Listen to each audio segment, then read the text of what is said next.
The reality right now is that we need maintenance people, we need plumbers. All of that's not going to be done by AI. And this is where the problem is, right? So this is where we need to work. I think there's the gap between both sides. And it's very complex, but I think both sides, both the employer and the employee, have to come together in our industry to create something so that we can make it better. It's not going to be perfect because it has to be growth mindset. What motivates different companies? The companies I've been in touch with, it's much more on the expense management side of, looking at looking at GL codes and saying, hey, we're spending way too much over 2024, last 12 months. We spent way more in air conditioning costs because we hired more vendors. We need to decrease the vendor spend. Therefore, we need to make sure that our in-house guys. I have to educate my clients, many of which are newer leadership members of management companies, to acknowledge that training, especially on the facility side, is an investment. And I can sit across from them and I can give them 5, 6, 7 different reasons why it's a smart investment for them and their team. Put your finger on the edit button, Adrian. If this is out of school, but here it comes. I'm looking for this. Do you think as an industry we are doing a good enough job messaging that employment is more than a paycheck?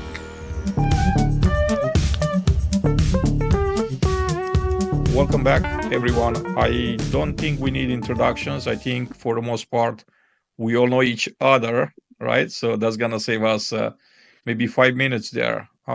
I wanted to chat about education today. I know that there's a lot going on in the space, in a education space. Maybe it's not that visible.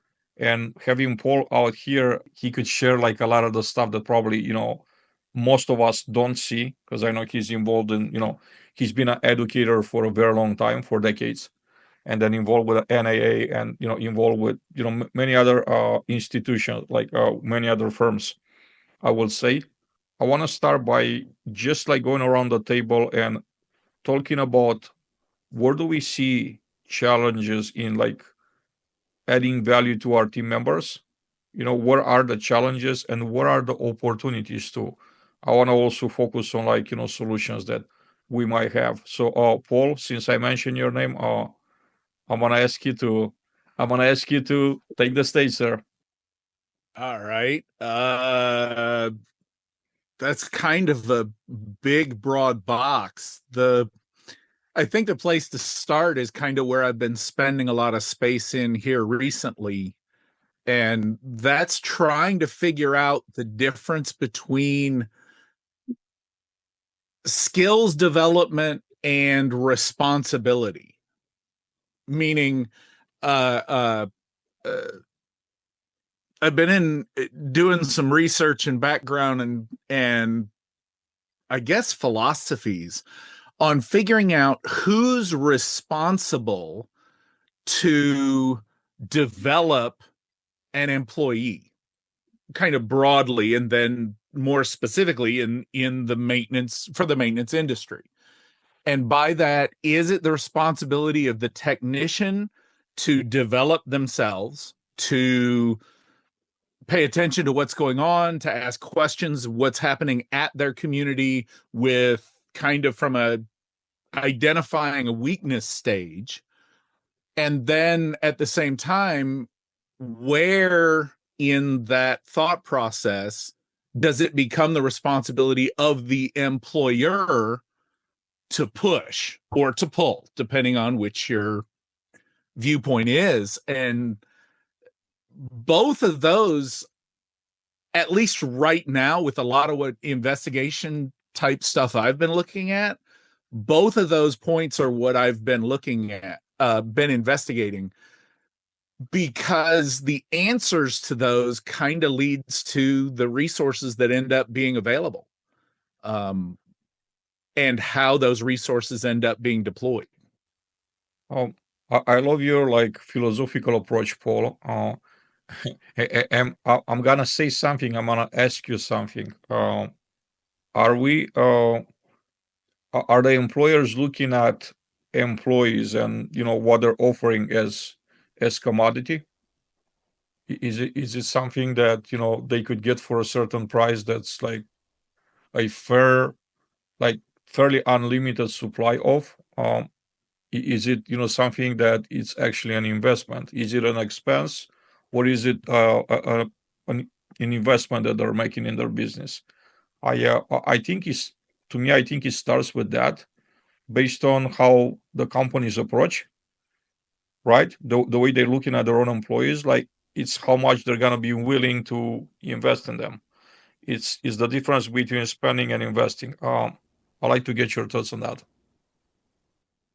If I'm following what you're asking, and I'm not sure I am, the companies that I've talked to at conferences and have been exposed to in the conversations, there's no one answer that I could pin it down.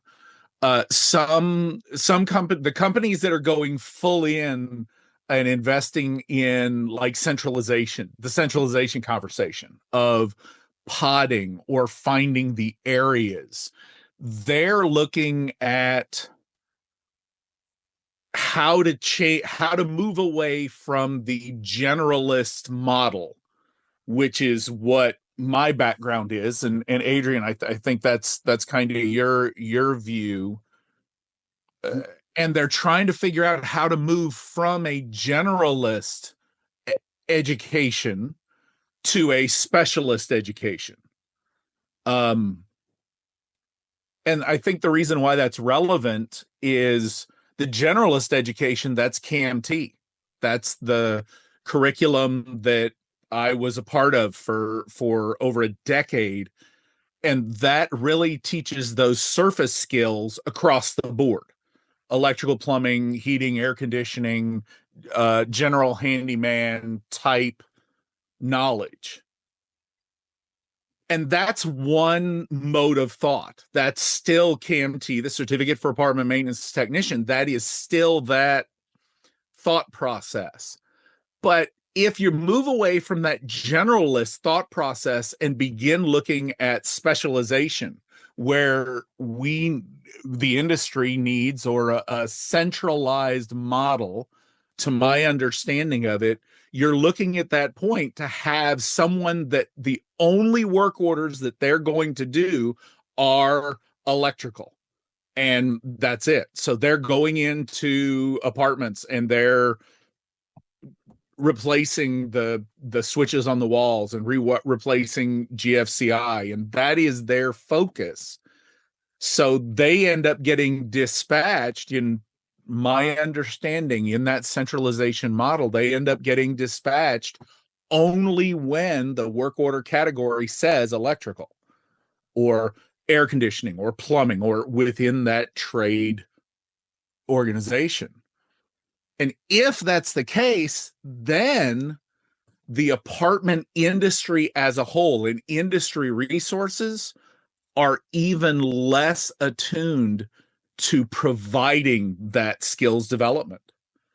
At that point, you have to begin looking for trade programs, electrical programs, plumbing programs. Maybe you even look specifically to vendors to fill that gap.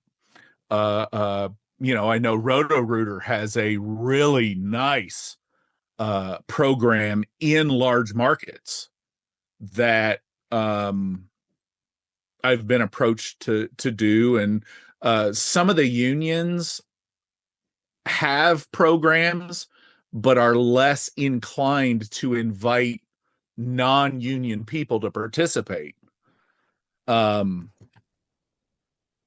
So to kind of get back to your question, I think that's the fundamental place that it has to start if a management company is going down that centralization role. I think the easy answer for a lot of companies is to throw e-learning at training.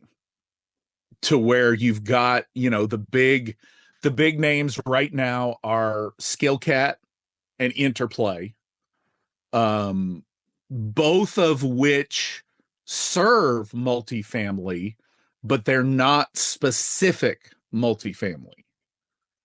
In that, Skillcat, their platform is based around mobile application, and a lot of simulations is Skillcat's training philosophy. Interplay is balanced between traditional e-learning modules to where it's more of a actual classroom that there's little interactive quizzes, and then Interplay does have some simulations when you get farther along their library or their course pathway. Matter of fact, both of those might be good sources for future guest speakers. And I admit I haven't had a chance to listen to last month's, where you had the remediation guys on. But those might be useful people to come talk. Rashir and probably Lance from Interplay would be good to talk to or hear from. Does that kind of answer what direction you were asking, Adrian? The question you were asking, or is that carry it further? I was pointing more at resources, right? How are the companies approaching from a resource standpoint? Are they spending money on maintenance education because they're looking at it as investing in their own people, or they're just looking at an expense just like a line item on a budget? It's just like an expense for them, like something that we gotta spend money on. So it might be interesting to go round robin and see what motivates different companies. The companies I've been in touch with, it's much more on the expense management side of, looking at a report, looking at GL codes and saying, hey, we're spending way too much over 2024, last 12 months. We spent way more in air conditioning costs because we hired more vendors. We need to decrease the vendor spend. Therefore, we need to make sure that our in-house guys. So it's on the expense side. Oscar, what are you seeing? Okay. I think, like I said, I was a maintenance worker. I have the background in maintenance, but I also run a management company. So what I see is management company, maintenance, right?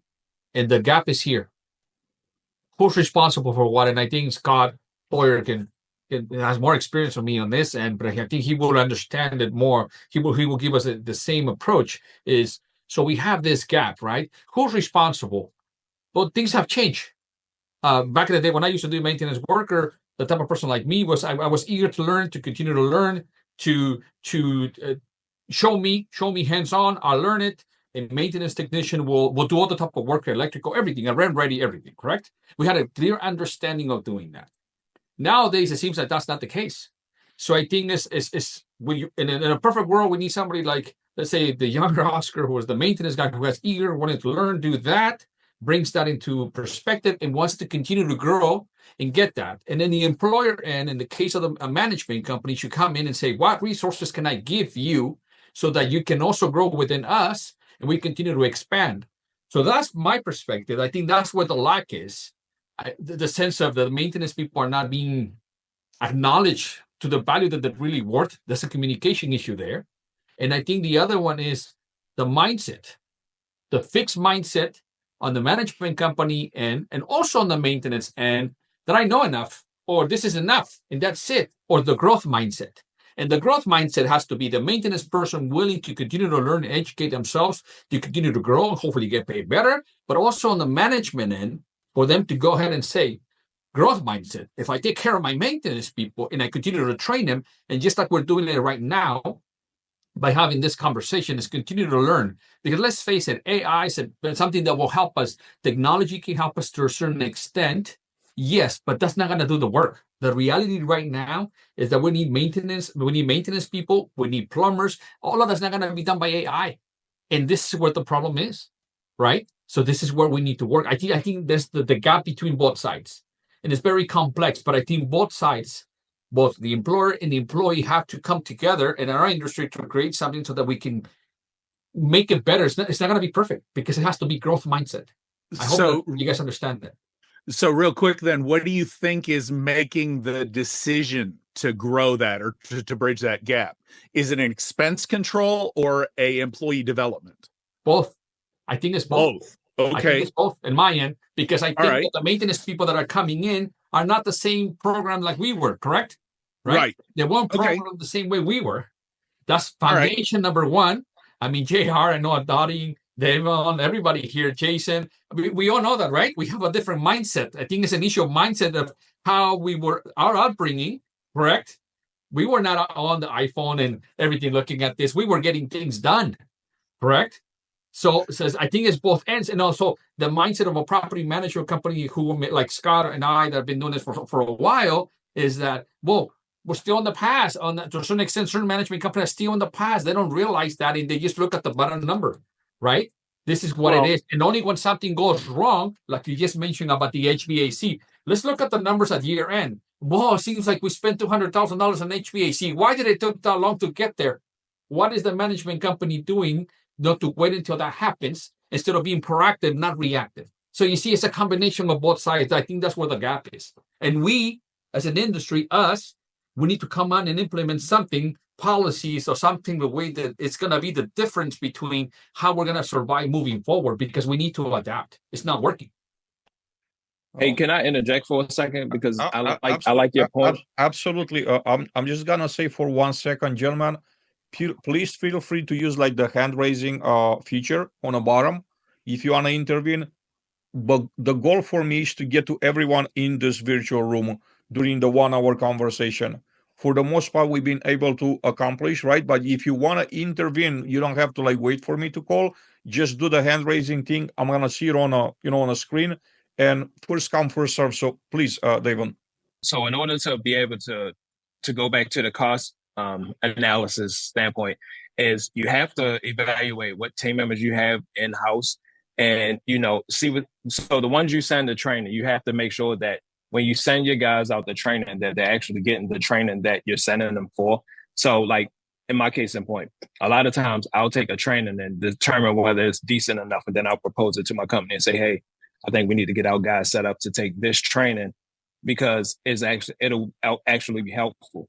The second part of that is evaluate the guys who you send to training, because sometimes you might send a guy to training and you'll basically end up wasting your money because they just want to go to training because it's like, oh, the job sent me to training, so I'm here. Whereas though you have some guys that go to training because they're actually trying to learn. So you have to evaluate it from all ends. Yeah, great points out there. Scott, you're an educator. You have been for decades, sir. Would like to hear your thoughts. What's in your mind? And I think question that I asked Paul, I like to ask you as well. Education, an investment or an expense? What's the mindset that you see the most, or how much of either one of them you see percentage wise? Well, I think you know me well enough, Adrian, to know that I see it as an investment, not an expense. And my role as someone who's been doing this for 39 years now is that I have to educate my clients, many of which are newer leadership members of management companies, to acknowledge that training, especially on the facility side, is an investment. And you put me in the room with any CEO of any management company across America, and they may start out by saying, well, no, I think it's an expense, and it can be a general expense, and it can be discretionary, and I can sit across from them and I can give them 5, 6, 7 different reasons why it's a smart investment for them and their team. Reducing turnover, enhancing morale, increasing productivity, reducing resident complaints, all these things, and Paul knows me well enough to know that, that's the way I've always thought. And, as someone who came up starting at the bottom, working my way into the C-suite, I have that depth of understanding that Oscar refers to. Yeah, I can still go out and turn a wrench and a screwdriver and do what I have to do. But, at the end of the day, my goals and objectives for the teams that I train, and I train all over the country, is to enlighten and enhance their ability to learn by giving them real life examples of what happens every day and how they do make a difference. And we need to educate the leadership. As I said, a lot of them are newer to the roles. Leadership about the fact that training in general is an investment. It's rarely just an expense.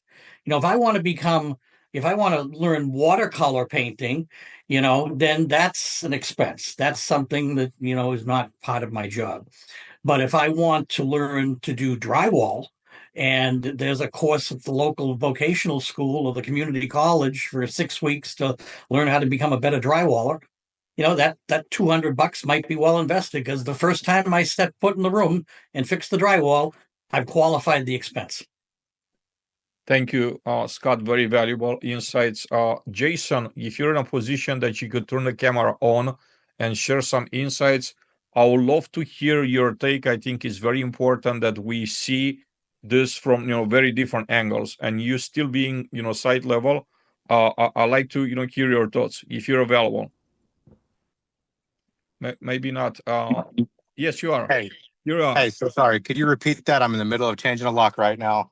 Here we are. That's the life of a service manager. I was asking the question is, do you think that companies are seeing maintenance more of an expense, like maintenance education more of an expense, or they're really considering an investment?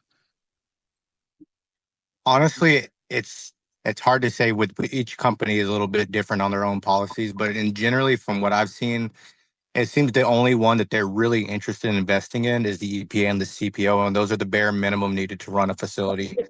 I don't feel like I see a lot of emphasis on any additional training, whether it be NA, CAMT, or anything like that, just from the companies that I've worked for yet.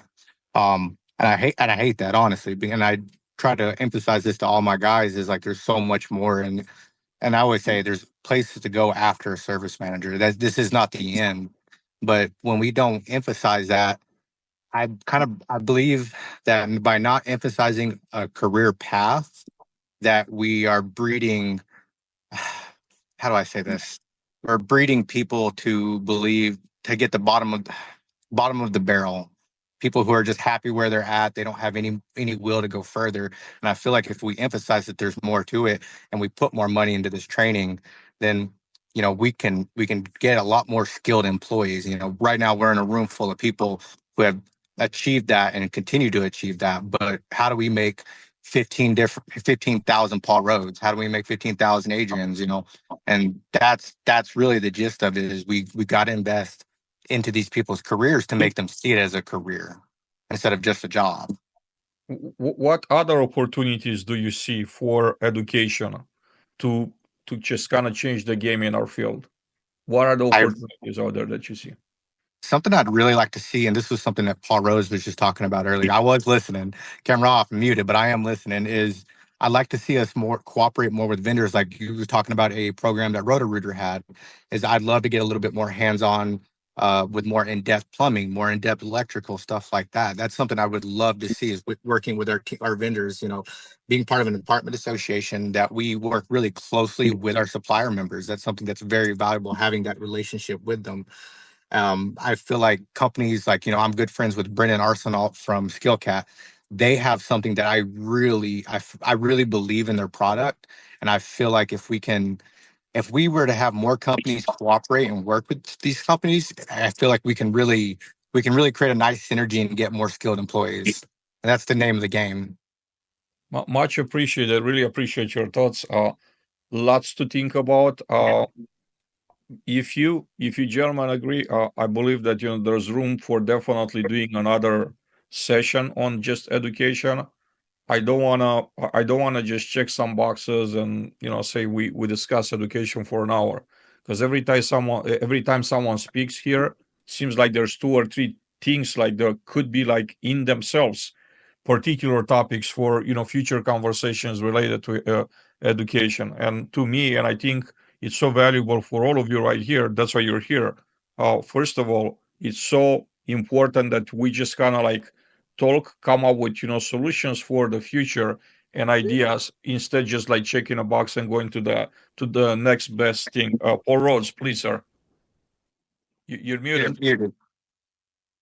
That's it. Good. Technology. I have a class on technology. I need education. Before I have my point to follow up what Big Dog was saying, Tim, you had your hand up a little bit ago. Was there brilliance you were about to spew and we all kept talking?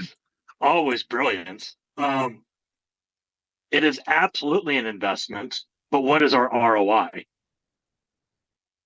Oh, Because I work locally. I work with a lot of my suppliers to provide my teams trainings, plumbing trainings, HVAC trainings. I happen to be right now in an office of a colleague of mine taking this call, where my teams are taking a meth and fentanyl mitigation class. The investment is when we place the investment on our teams, but what's our return on that? Now, if I'm scheduling a training for 40 people and I'm promising my supplier 40 people and 22 show up, then it becomes an expense, because then my supplier is disappointed in the show up, and then I have to do supplier repair to mend that relationship. And I also have a supplier who I'm negotiating with right now, who provided us an amazing plumbing and aquatherm and boiler training for a couple of months ago. He did a cost calculation, and now he wants to charge me $225 a person to attend the class. Now, I countered with that and said, okay, I did $552,000 worth of business with you last year. How much more business do I need to do for me to get the class for free? And it's 50 people, 2 classes at 25 a piece, and then we're done.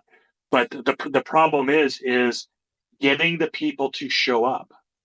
And when they commit to it, we all understand that, things hit the fan, and maintenance always has to be flexible, because anything can happen on any given day. However, I also open up my classes to property managers and regional managers, because that way they're also getting this education, so that we can eliminate, to Oscar's point, of why are we spending $200,000 on HVAC work? Well, let's also look at the staffing problem that we have. Okay? Are we having to supply that out because we don't have enough people? Are we having to supply that out because we don't have enough skilled people? There's always going to be a way to justify the cost and the investment. So, the things that we need to look at as a facility in general are, what do we have to offer for training? Are we getting the return on the investment for what we invest on the training? Amazing points out there. Amazing points. That was, and to that was exactly going to be my follow-up comment, was to what Jason was saying. When I worked for HD Supply, and even to some extent when I was with NAA, and a buddy of mine's a trainer for Chadwell right now, there is still that challenge of a training gets scheduled, people say they're going to attend, and yet day of, it's funny to me how many properties we have an inspection. We've got a bunch of move-ins. No, we can't do it. Big work orders, pipe break, end of the world. No, we're just too busy. We're short-staffed. All of the reasons in the world. And then your supplier says no. When I was with HD Supply, we had contracts out to where management companies would, for certain amounts to spend, it was written in the contract, you get so many days per year. And if every management company, granted I'm dating myself, this was back in 2010, but at that time, if every management company took advantage of the days that they were allowed per contract, we would have had to compress 5 years worth of training events into 1 year of training. That was how much HD Supply was offering versus what was actually taken or actually scheduled. So there is two sides to that. One, we take advantage of vendor opportunities, and two, when we do take advantage of vendor opportunities, we actually show up. We follow through on our side of the equation, which I guess does kind of go back to that philosophy of who's responsible, the employer or the employee. And in this case, it would be who makes that training happen, the vendor or the management company or the property. I think if we come up with a system to where like this training stuff is being put on everyone's calendar, like PTO, to where the person knows, like, they're not going to be on site, they will be off site. You just, you can't use them. Like, that has to be like training on a manager side to just say, oh, we can't have you go do training because, we have a pipe that just burst. There's always pipe bursting in apartment complexes. Like that's beyond the, besides the point. If we keep continuing making like finding reasons, of course you're short staff, or sure, of course you're 300 work orders behind. Everybody is. Like, who isn't? Maybe 10% or 50%. But if you're in that, 85, 90% range, then you really have to come up with a plan. Like, if you really want to train your people, like if this is important to you, you come up with a system to where like this training is being like put on calendar just like PTO. Nobody is to touch it, nobody is to override. Once that person is being like designated to be trained on a particular day, they're not to be at the site. They're not available, they're out of reach, just like they're on vacation. Any thoughts on that? I have one. Go ahead, Nikki. I would to answer that one question bluntly, what is your ROI on that education? And that's retention. In one word, that's employee retention. That's what I would sum it up as. I understand where you're coming from. You're saying that it improves the retention rates. I just think that everybody's looking at things like, very short term, right? Companies, you got to give it a couple of years. Like if you're going to invest in a program and you want to have, you want to be in a position to gather enough data points to make the case for why education has a ROI in it, you have to run the program for at least a couple of years, because you factor in here, people are still going to leave the company. No matter what, you're still going to have turnover. You're not going to turn that down to zero. And then with the existing people that you get to cross that 2-year period, like the moment zero to the moment, like, 365 times two, when the 2-year period ends, you have to, the only thing relevant is going to be for people that actually have been there for the entire time or a significant period of time over the 2 years, to see if that, if they were affected in a good way by that. I love everyone's thoughts here on this. Well, I think he's right, but the problem is that as property management companies, we are very leery to invest in some of our associates, because I just spent $3,500 on a maintenance tech to get his CPO and EPA, and he quit because I don't have a position for him right now where he's making what he wants to make in his mind, but he also is being very short-sighted, where now he's going and starting over again, where he doesn't know what we have planned in the background, because confidentially, we can only share so much. So if I'm offering to spend some money on somebody specific for a CAMT or CPO or EPA, they should know that I'm investing in them as well. And I need the investment back. I need to see where I'm getting back on my investment. Paul, I'll go right back to you. I have a question here, Tim. Do you not have an agreement that you make them sign when they take any type of training that your company pays for, to get your money back somehow? No. Human resources frowns upon that in my establishment. And again, I've also had where like CAMT, we don't provide the funds for that. It's $1,000.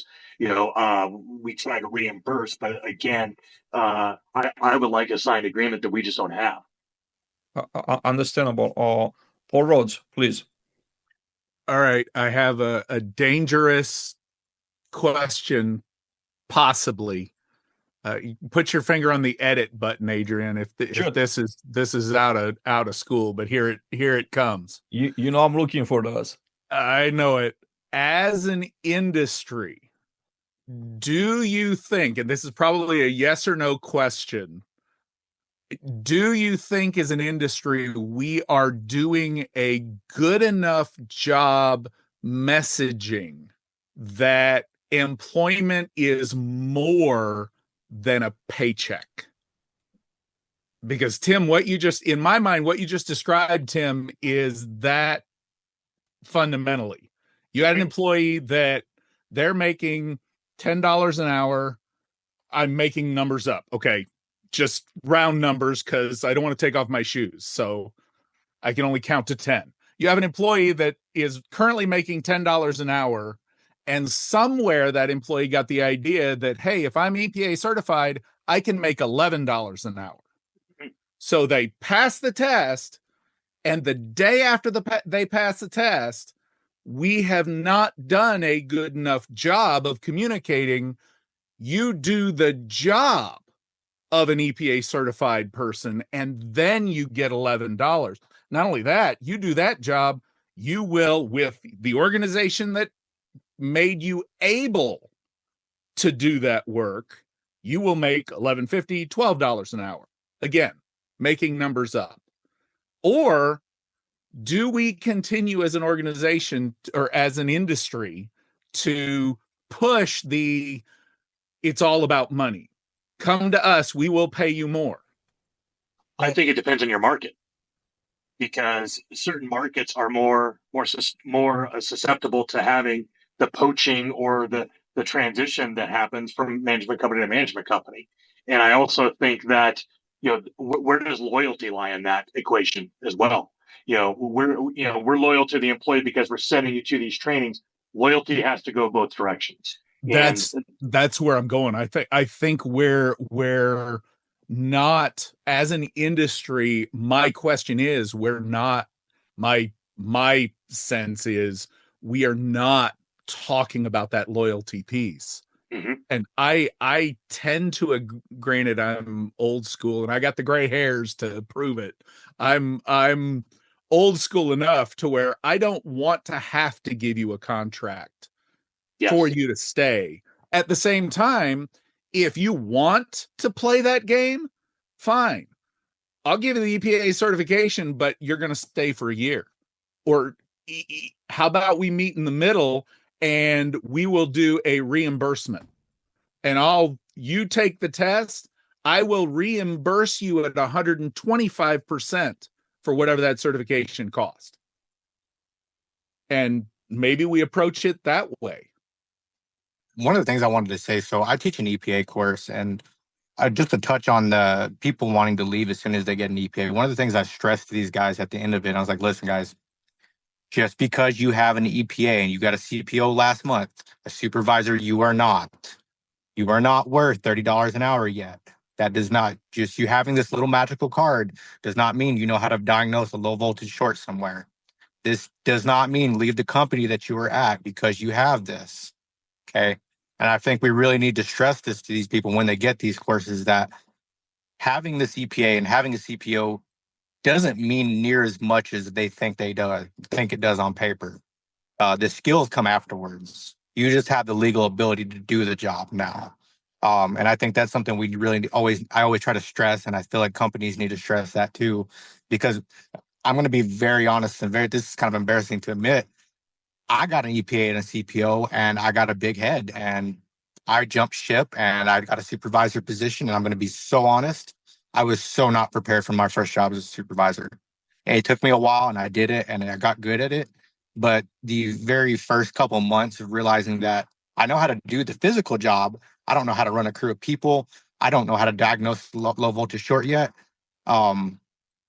So that's why I always emphasize that, is like, just because you have these certifications does not mean you have those skills yet. You are not going to go run your own air conditioning company. You're not going to go do all this. You need to get those hard skills.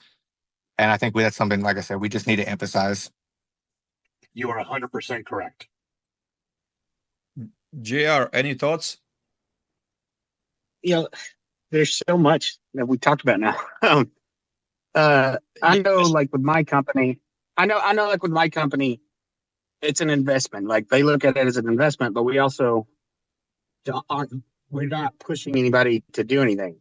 They basically have to bring. If they want training, they bring it to us, and yeah, we'll pay for it. We're happy to pay for it, but there's not like a set.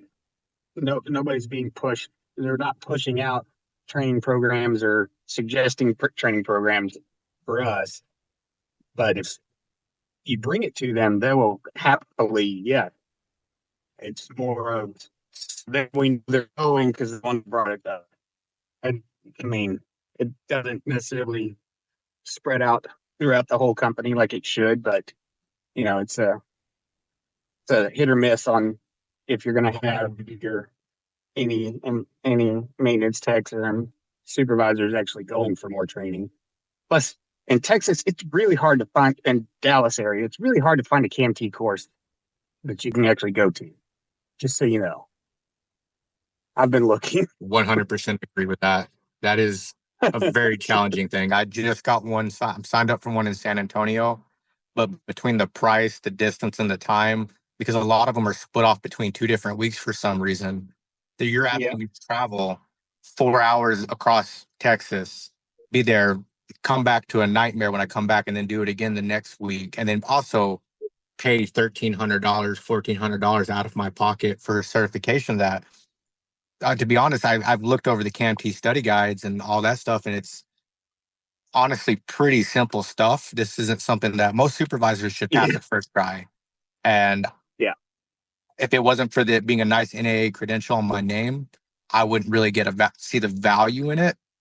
Now, if I was a newer tech, I think this would be something that would be really beneficial. But like I said, between the price and the time it takes to get it, one thing I've kind of always complained about this is you can get a CAM online, 100% online, right? I'm studying for a CAM right now just because I think it'd be fun to learn, but I can't do that with. Hey, yeah. And to kind of finish, Jason, CAMT, they're still operating on the program that when I was with NAA and we wrote, and it's not designed to be that supervisor advanced skills. It is technician skills.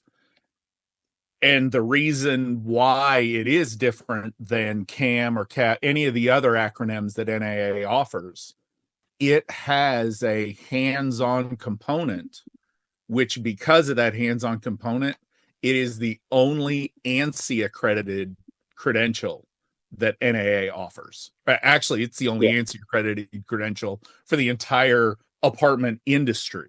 So there's the point. It is in the process of being updated.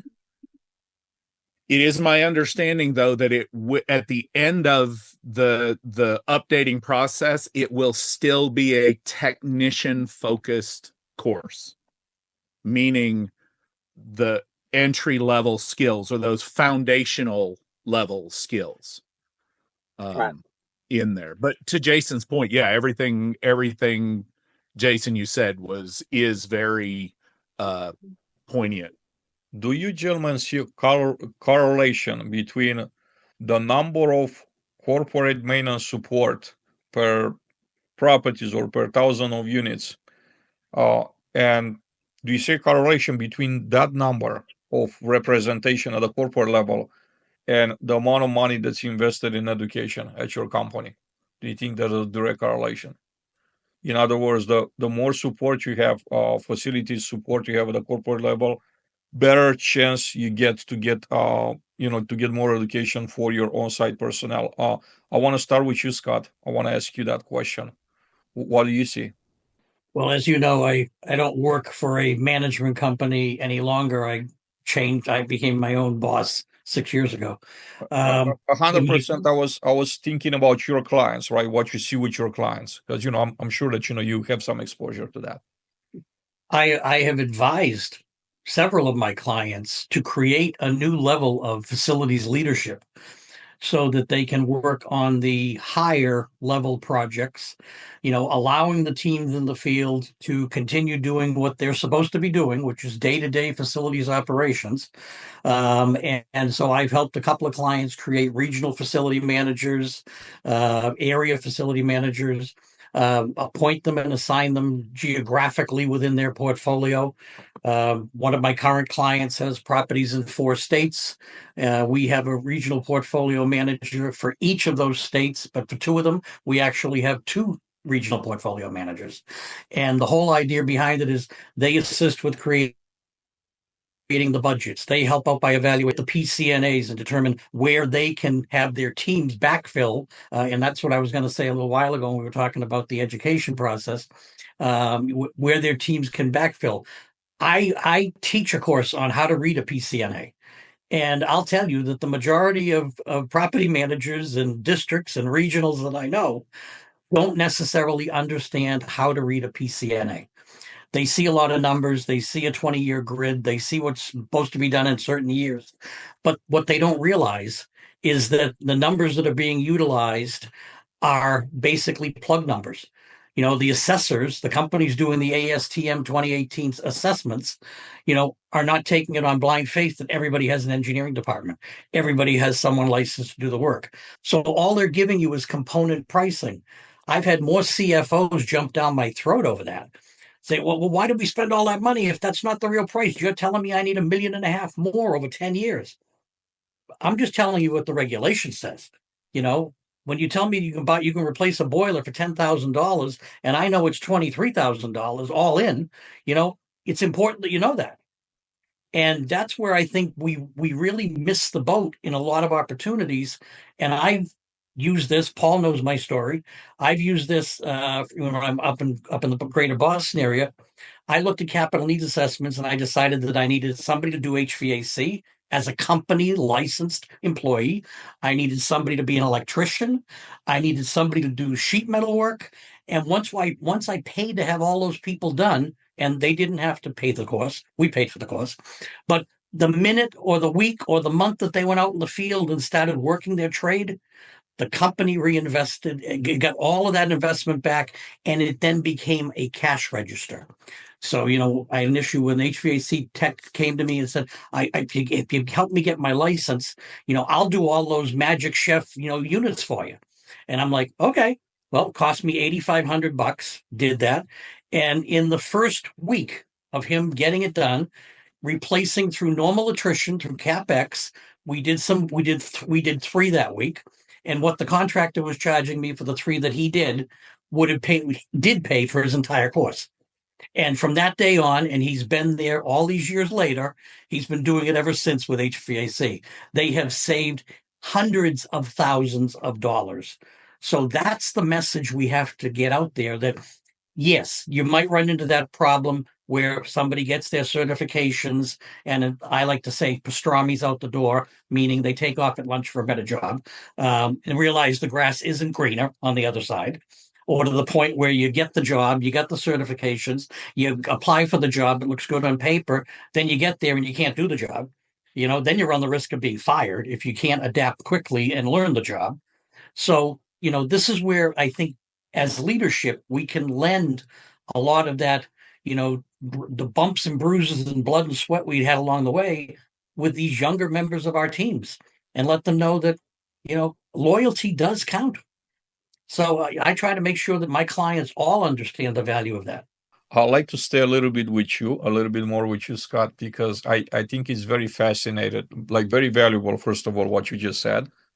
And also see if you could share more tips of how you would sell a management company, like investing, besides the examples that, you just mentioned. Because I think, one of the issues that, we might be struggling with is that we're not like salespeople at heart, right? We're good at creating, developing programs, developing others. But when it comes to like, selling what we're actually building, maybe there's some help. I speak for myself. Okay. Let's just not generalize. I'm not speaking for anyone else, but this has been my experience. And it has been a main struggle for me, like being able to like really sell my ideas to the employer that I work for at the time. So maybe some more tips right here if you have some. Yeah, the example I gave about the electrician. I had a 1,400 unit property in Boston.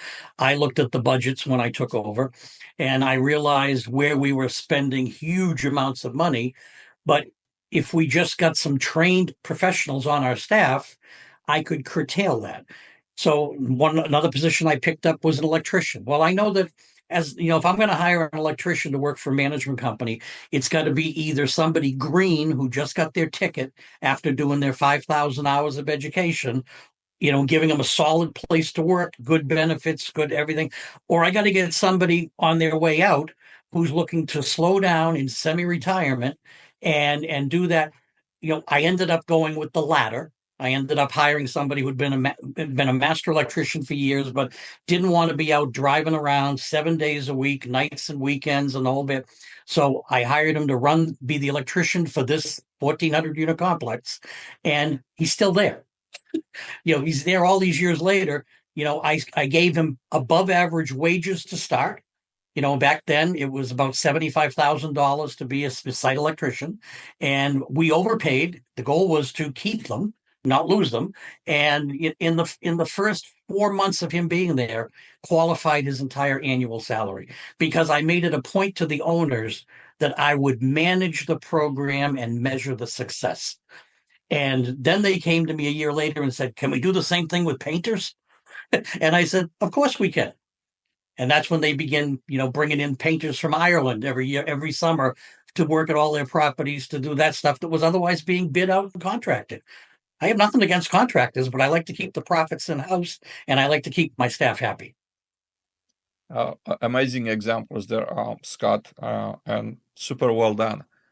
Now, we kind of scratched the surface this, hour on education. Really, there's so much that, I think we should touch on when it comes to education. I'd like to suggest that next week we continue this conversation.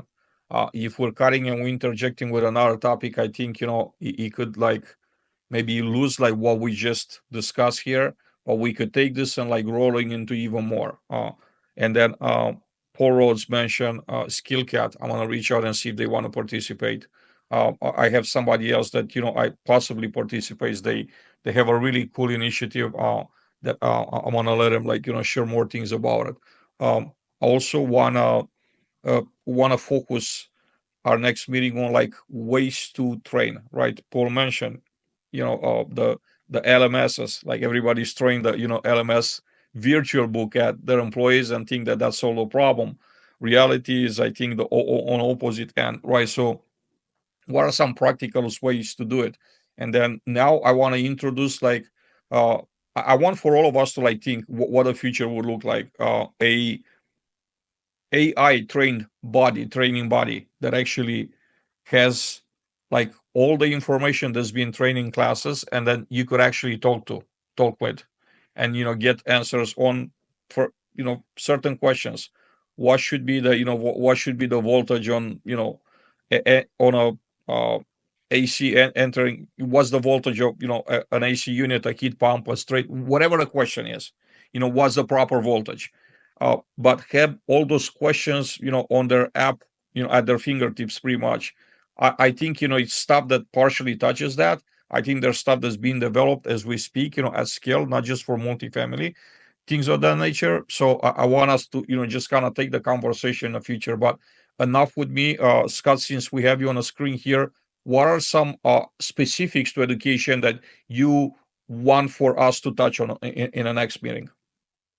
Well, I think you hit the nail on the head, Adrian. I think that we've said it before. No one of us is as smart as all of us, and if we bring in some external relationships with partners and companies that provide this training, they may get some better ideas out of us on what they can offer that can help our entire industry. It goes back to that adage in the Bible. You give a man a fish, he eats today. You teach a man to fish, he eats for a lifetime. We need to start, teaching our maintenance technicians to fish.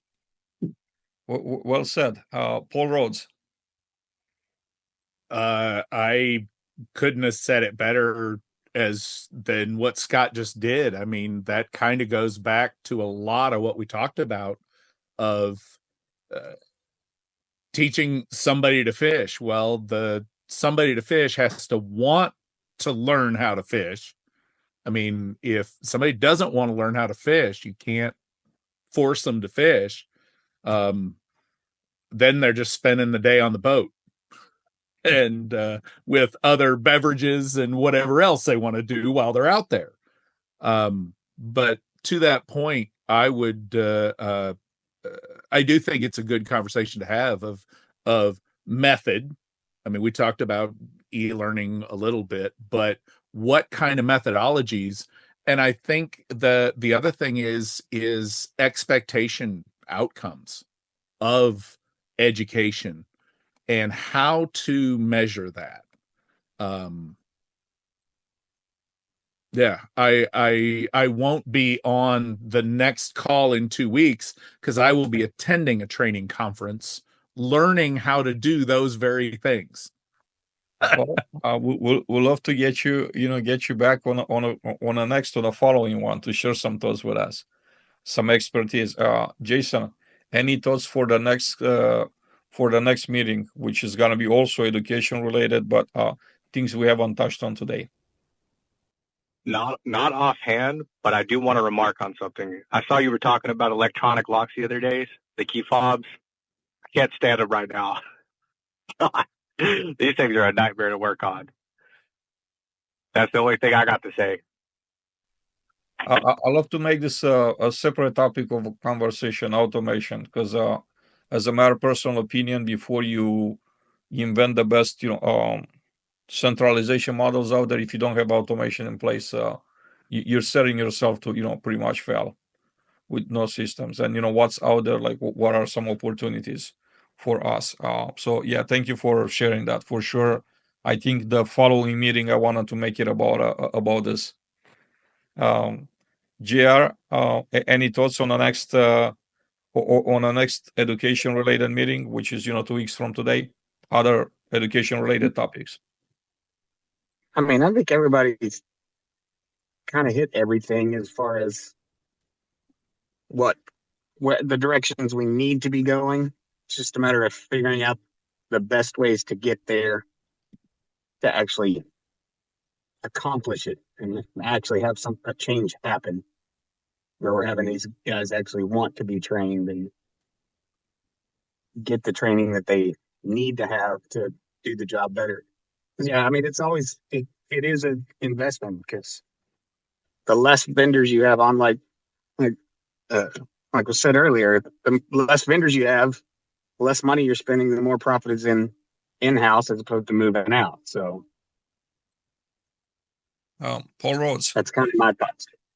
Thank you, JR. Paul, you had a hand up, please. I was just going to add real quick a question that actually I wrote down a note here to ask later. Maybe we can cover, or you guys can cover next week, that Davon brought up earlier of evaluating training. I think a good question to explore would be how. What is the best way to evaluate trainings? To Davon's point. Super interesting. And since you mentioned his name, Davon, anything else that we should be covering on the next meeting from an education standpoint? I mean, basically, I think the same thing is kind of the point that Paul just retouched on.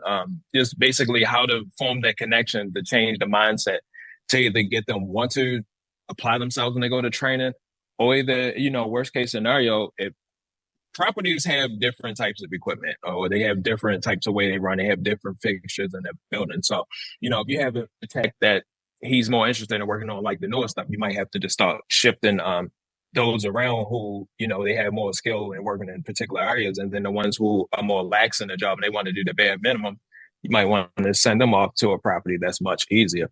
But I did want to close with this one comment because I say this to my team members all the time, and I always ask them, what's the difference between us and a contractor? And my answer to them is nothing, because basically a contractor is just one of us. They just might have better tools. So sometimes you might have to invest in some better tools to help get you guys, you get them better tools, you get them the latest and the greatest. A lot of times they might apply themselves more and say, hey, you know what? I do want to learn how to do this because I have the tool to do it now. So I never was interested in it before because we didn't have the correct tool. So, I think that piece needs to be added in there as well. Hello, everyone. I agree with everybody you guys are saying. I forgot to say something earlier, something that is good attention. Maybe the feedback from Scott will help me understand a little bit better. But at least where I am here in California, a lot of the management companies is based on fee, correct? Fee management fees. But some of the reason why I see that some of the colleagues over here in the area, why they don't emphasize so much importance of maintenance is because exactly what we just talked about. They like to hire contractors more because of the headache of not having to deal with the human resources aspect of running maintenance crews at one point. And at the same time, because every time they do, at least in California, where I'm seeing my area, they charge a supervision fee for every repair that is done. So think about it. It's a money-driven force for a management company, but really is not caring about having too much of a bigger educated department of maintenance. It's more about money. So this is one of the reasons why we have this. This is one of the side effects. So it's the reason why we're dealing with this situation right now. And I guess hopefully in the future, Scott can give us a little more understanding if he sees that also as a challenge. I know he's changing that concept and educating new clients, but I think one of the reasons why we're having this problem, we need to be able to understand that one of the problems is because a lot of the management companies, especially smaller companies, is more money driven because they make markups and they'd rather hire contractors than prepare maintenance people, which in the long run will be beneficial. Yeah, I think we should dedicate a special episode to California. Yeah. California, I'll say this to me, California, it's a special state of mind Yes. than the rest of the country. And I'm learning as you're speaking, like literally, I know that it's heavily regulated, but I'm learning every time you say something, every time you mention something is like California related, it's new to me. It's like completely new. I never managed real estate in California. I never oversaw anything. I heard stories, but it's always something new. So yeah, we should probably do like a California meeting, a California dedicated episode. You guys will feel very happy that you're not here. It's very difficult to do work. I don't even want to manage the properties over here no more. I mean, that's how bad this is here.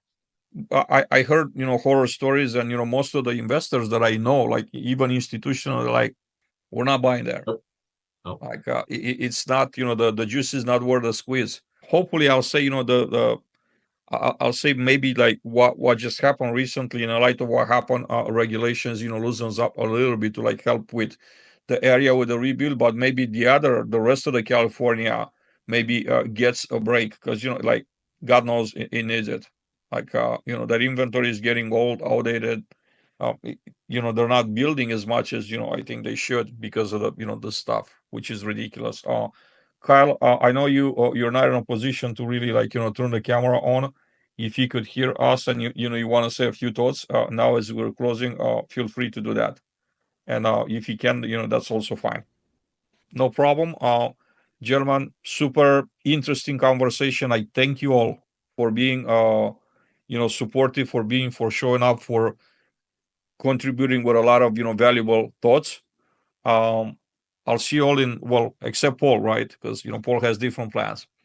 But I'll see the rest of you next in 2 weeks from now to continue this conversation. I really think that we should be focused, like we should be spending more time just on an hour every few months on education. I think there's a lot of key answers that lay in that area. If we figure out, if we improve education, everything else could be just better. Thank you all again, and I hope you have a great rest of your day and rest of the week. See you in 2 weeks.